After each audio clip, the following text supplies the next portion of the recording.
Bonjour tout le monde, j'espère que vous allez bien. Dans cette vidéo, je vais répondre à un commentaire. On va analyser bien. Je vais vous lire la partie qu'il a voulu que j'aborde et je vais essayer de vous donner du mieux que je peux les indications, en tout cas, avec le Coran, avec ce que je sais, en tout cas de façon large. J'ai 6 minutes, du coup, je vais essayer d'être rapide.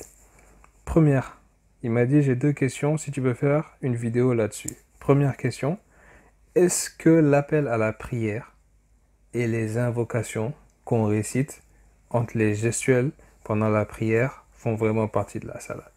Du coup, les invocations, Subhana Rabbi al-Azim, Allahu Akbar, ou bien l'appel à la prière, voilà.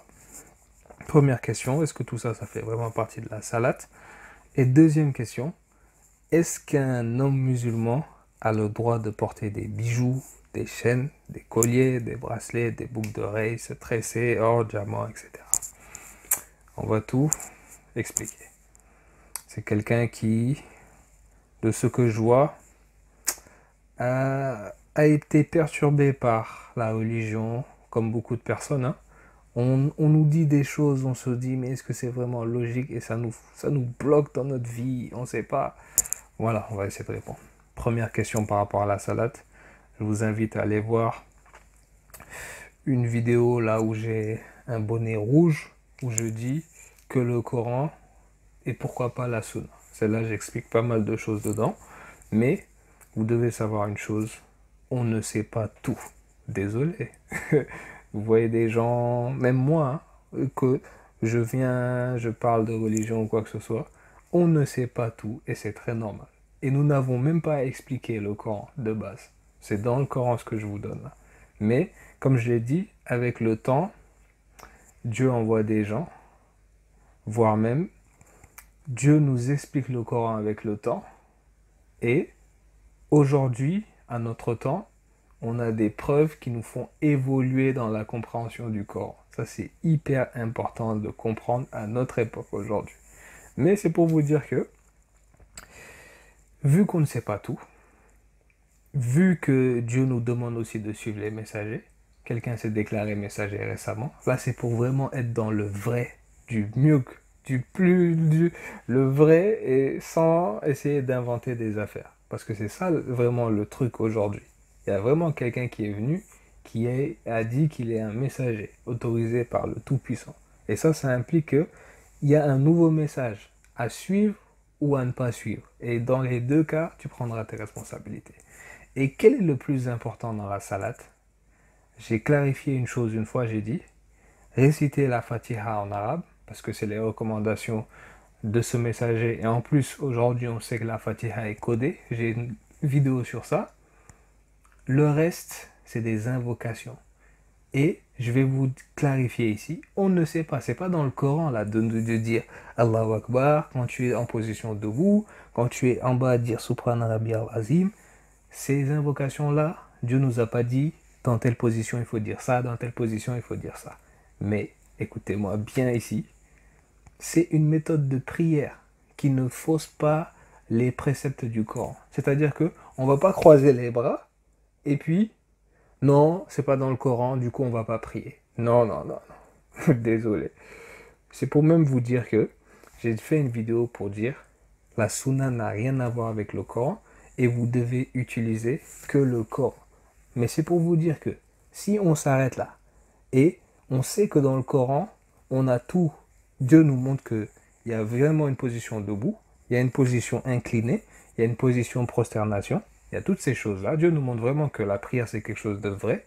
Mais maintenant, vous êtes là, vous avez que le Coran comme ça, vous savez qu'il y a des traditions plus ou moins du prophète ou quoi que ce soit, vous avez le droit d'aller voir. Et je vois pas pourquoi on va se priver de suivre quelque chose qui nous permet de respecter le Coran. Il suffit juste ensuite de purifier avec ce qu'on a du Coran ces affaires. Je sais pas si je me suis fait comprendre. C'est-à-dire que là on fait Allahu Akbar, qui veut dire Dieu est grand, Subhana Rabbi al-Azim, Dieu est le sublime, tout ça. C'est pour dire que cette méthode de prière, elle est bien. On récite la Fatiha, on se prosterne, on s'incline, on respecte tout du Coran et on dit des invocations qui sont bénéfiques, sans mettre d'association, en parlant du prophète ou de quoi que ce soit, parce que c'est ça le but aussi. Le messager qui est venu récemment a fait ça. On a purifié la salate, on a gardé des invocations, des trucs, voilà. Personne ne peut se lever et dire c'est exactement ces invocations-là que Dieu veut qu'on récite pendant la prière.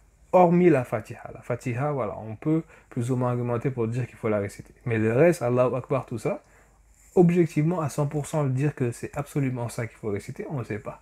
Mais on va le faire parce que ça respecte les trucs du Coran, on est en train de glorifier Dieu. Je vois pas pourquoi on pourrait pas dire ces choses-là, tu vois, Allahu Akbar, tu vois.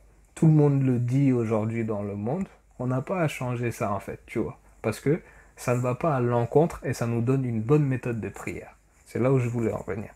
Ça, c'était le premier. Du coup, je vais essayer de récapituler la réponse pour la première question. Voilà, l'appel à la prière, les invocations qu'on récite entre les gestuels pendant la prière font partie de la salate. Par rapport à la gestuelle, le fait d'être debout, incliné, prosterné, ça tu le retrouves dans le Coran. Mais par rapport à ce que tu récites, Allahu Akbar, Subhana Rabbi al-Azim, c'est des choses positives qu'on va garder parce que unanimement dans le monde, on le fait tous. Et ça ne va pas à l'encontre du Coran. Voilà, j'espère que j'ai été clair sur la première question. Voilà, est-ce que je peux dire la meilleure science c'est faites confiance à Dieu. Dieu dit dans un verset de suivre les messagers. Ok? Aujourd'hui, on est dans une période très spéciale. Vraiment. On n'est qu'au début de cette nouvelle islam, si je peux le dire. Mais on est dans une période très délicate où il y a des informations qu'il ne faut pas rater là. Parce que il s'est passé un tas de choses. On a assassiné quelqu'un qui a donné des infos ultra importantes, pour vous dire. Et le fait de suivre le messager, c'est ultra important aussi dans le Coran. Parce que Dieu dit ô fils d'Adam. C'est pour tous les hommes là. Tu vois, ô fils d'Adam. Tu vois, suivez les messagers. J'ai écrit ça dans mon bouquin. Et c'est important de suivre le messager. Et pour vous dire que ce messager-là, avant de partir, a délivré une façon de prier. Et là, vraiment, c'est même pour vous dire que même si il a faux, tu vois, Dieu, c'est le plus savant. C'est lui qui a donné la salate à Ibrahim, tu vois, et il sait ce qu'il a donné réellement. Mais si Dieu a choisi cette personne-là comme messager, et que ce messager est venu nous donner une façon de prier, et comme je vous l'ai dit, on ne sait pas tout de tout, le mieux et la façon la plus sûre de ne pas se tromper, c'est de suivre le messager. Et le messager a fait quoi? Il a purifié la salate, c'est-à-dire qu'en faisant sa salate, j'ai une vidéo où je fais la prière. J'ai résumé plus ou moins ce qu'il a partagé en français. Mais pour vous dire que qu'est-ce que ce gars a fait, a ramené en fait, avec le fait qu'il soit autorisé par Dieu, il a ramené le fait que quand vous faites cette salade, vous avez purifié votre salade dans le sens où il n'y a aucune association possible. C'est-à-dire que la salade qu'il fait, elle est dédiée pour Dieu à 100%. Vous n'allez jamais retrouver le nom d'Ibrahim, du prophète ou de qui que ce soit. Tous les gestes, toutes les invocations sont pour Dieu. Quand vous terminez votre salade, vous n'avez mentionné le nom de personne et vous avez été à Dieu, pour Dieu à 100%. Et là déjà, c'est le critère de base du Coran qui nous permet de valider cette salade et de progresser. Parce que les autres méthodes de faire, c'est quoi? On va prier sur le prophète, on va faire ci, on va faire ça. Et là, c'est différent, c'est purifié et on a intérêt à suivre ce modèle-là parce que il y a le fait qu'il soit un messager qui nous pousse à prendre ce savoir-là, surtout. Voilà, et je vais compléter ici en réponse à ces gens qui peuvent dire mais où tu vois dans le Coran qu'on doit dire Allahu Akbar, mais où tu vois dans le Coran qu'on doit dire Subhana Rabbiyal A'la ou Azim, où tu vois dans le Coran qu'on doit dire ceci, cela pendant la prière ou quoi que ce soit. C'est là où j'ai commencé au début, vous avez vu, en disant on ne sait pas tout à 100%. Et je vais vous donner l'essentiel du message du Coran. Ça vraiment c'est avec le chemin, on se rend compte de qu'est-ce qui est vraiment essentiel. Qu'est-ce que Dieu veut vraiment de nous au final. L'essentiel à retenir, c'est Dieu veut que vous reconnaissiez qu'il est le seul et unique Dieu. Point final. Vraiment, enregistrez ça. Deux trucs. Le plus important là, c'est pas de dire non, il faut dire Allahu Akbar. Ou bien de dire Subhana Rabbi al-Azim. C'est absolument ça qu'il faut pour qu'on soit dans le vrai, dans le truc. Il y a le cœur qui joue, le cœur du croyant. Si vous faites la prière là de la meilleure des façons possibles et vous associez, vous ne pouvez pas croire en Dieu sans mettre quelqu'un avec là. Vous êtes à côté de la plaque. Désolé. Tu vois. C'est ça l'essentiel du message. Priez Dieu seul. N'associez jamais rien à lui. Même les choses ambiguës là. Quand vous voyez que c'est ambigu, laissez de côté. Quand vous voyez qu'il y a un moyen de cesser l'ambiguïté pour prendre un chemin où ce sera uniquement pour Dieu, prenez le chemin où ce sera uniquement pour Dieu. Parce que c'est ça le message et c'est ça le test de cette vie. Qu'est-ce que vous allez choisir? Est-ce que vous allez choisir Dieu seul, sans personne? Ou bien vous allez commencer à être, non, il faut qu'on ait ça pour prier Dieu. Non, il faut qu'on ait ça pour prier Dieu. Et vous avez vu, laissez les gens parler là. Notre salade, elle est purifiée. On respecte le message intégral du Coran qui est La ilaha illallah. Il n'y a qu'un seul et unique Dieu. Et vraiment, ils n'ont qu'à parler jusqu'à demain. Leur salade, ils passent leur temps à prier sur le prophète, à prier sur Ibrahim. Vous voyez des choses qui ne servent à rien du tout. Vraiment. Aujourd'hui, on le sait, on a toutes les preuves. À eux de voir. Voilà. J'espère que j'ai essayé de donner plus d'infos par rapport à la salade, la gestuelle, les invocations. Conclusion de tout ça, j'en refais une, je me suis beaucoup répété. Suivons les messagers. Moi, j'ai recommandé à tout le monde de suivre le messager récent parce que toute son affaire, sa mort, tout ça a été de façon injuste. Et là où il y a ce genre de magouille, c'est là où il y a souvent la vérité. Vraiment. Et là où il y a le plus de rejet là, c'est là où il y a souvent la vérité. Et aujourd'hui, avec tout ce que ces gens ont laissé là, on se rend compte que, mais, les gens veulent nous cacher un truc aussi précieux que ça, s'il vous plaît. C'est grave ce qui se passe aujourd'hui. Bref, vous avez compris? Alors, deuxième question. Est-ce qu'un homme musulman a le droit de porter des bijoux, chaînes, colliers, bracelets, boucles d'oreilles, se tresser hors diamant? Vraiment une question intéressante. Et je vais essayer d'y répondre tout de suite. Vous avez le droit, vraiment. Dieu dit dans un verset, le jour du vendredi, portez vos parures. Le vendredi, on voit des gens jogging là. Les gens font aucun effort. Moi, le premier, je ne suis pas toujours au top le vendredi. Tu vois, je n'ai pas toujours tout le temps été au top. Mais c'est un jour où il faut marquer. C'est le jour du Seigneur, que les gens le sachent dehors. Si tu as un costume là, tu peux le mettre, tu le mets. Si tu as un nœud papillon là, tu le mets. Les gens jusqu'à... Mais pourquoi tu es habillé comme ça? On est vendredi, s'il vous plaît. C'est ça le vendredi. Portez vos parures le vendredi. Ouais.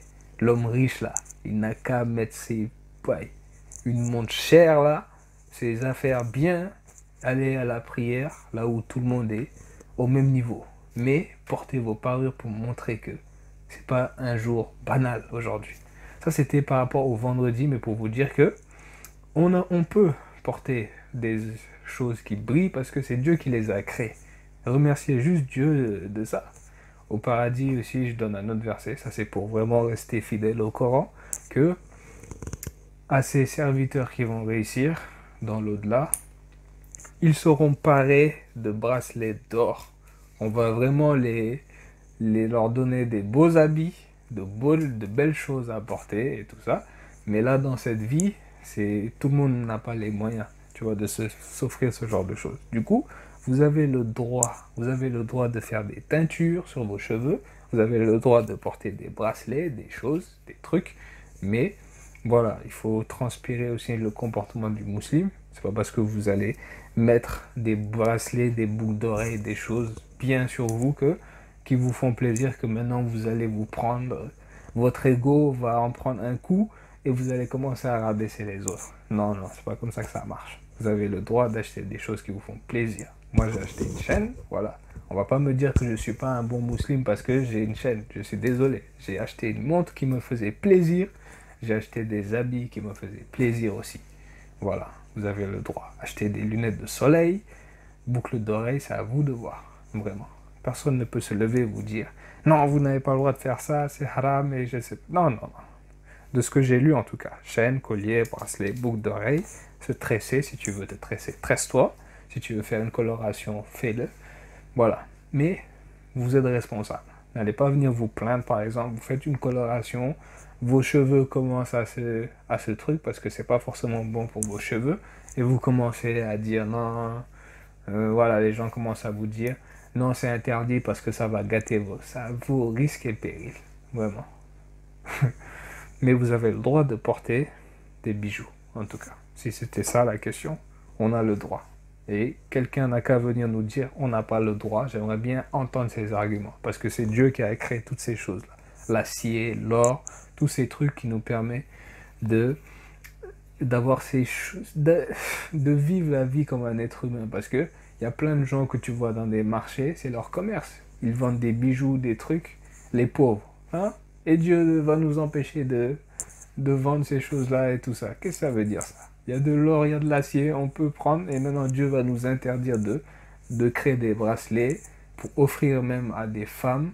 Tu as une femme qui te plaît, elle est belle, tu veux lui offrir quelque chose, lui faire plaisir, lui offrir et tout.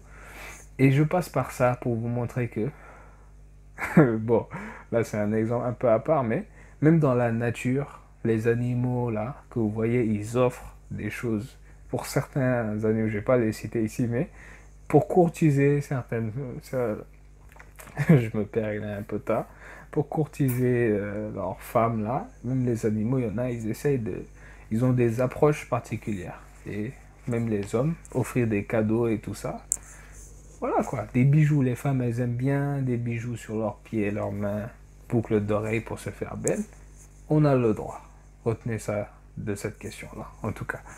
Voilà, la salade et les bijoux. J'espère avoir donné quelque chose de clair. Voilà, merci.